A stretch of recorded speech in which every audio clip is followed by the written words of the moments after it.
谁干的？谁把我日记翻出来的？啊？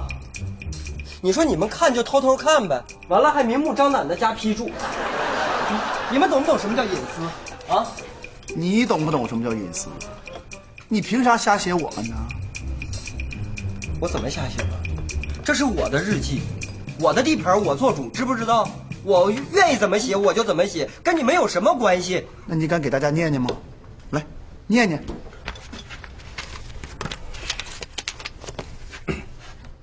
8月5日，多云。今天骆小西非要出去找狗，谁劝都不听，简直蛮横。也就白玲珑凡事顺着他，但最后也是热脸贴冷屁股。你这还不叫乱写，叫什么？乱写，你们家的这才叫乱写。批注：胡说八道。骆小西小姐从来都和蔼可亲，谁说不是谁瞎。批注2：楼上说的对。批注3：2楼闭嘴。这说的完全正确呀。还有你。8月6日，晴。谁跟唐欢睡一屋，谁倒大霉。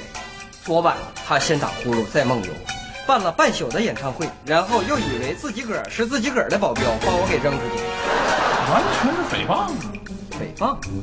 批注：唐欢体现了专业艺人的素质，睡梦中仍然不忘演艺事业，我服了。我那是半夜练嗓子的，别误会啊。啊，对，你练嗓就那2声，呼，哈，呼，哈，就这2声。张金亚还有你。8月7日晴。张金亚觉得吃罐头不够极限，打算吃皮带，结果卡嗓子了，幸好被朱婀娜抢救过来了。停！你记住啊，你欠我一条命呢。好嘞，婀娜。批注：主要怪皮带是人造革的，真皮的就不会卡。批注2：你好歹切切再吃啊。不是，那不整根的，就没有挑战性了。什么就没有挑战性了？你们这群人真是，我告诉你们，别再乱动我的日记，这是我的隐私，我的日记，你们别再乱动，动坏了以后，后边的人找不到现在这段历史了，你们谁负责？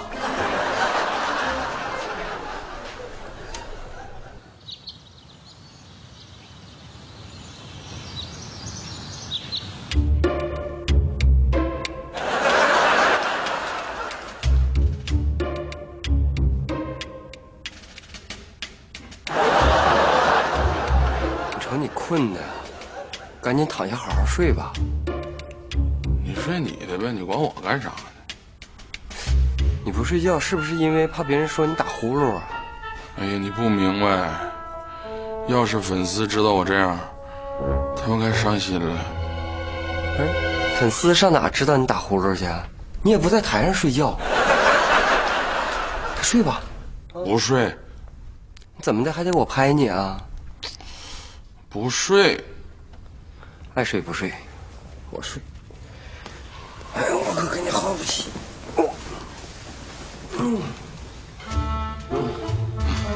下去溜达溜达。哎呀，今天我咋这么精神呢？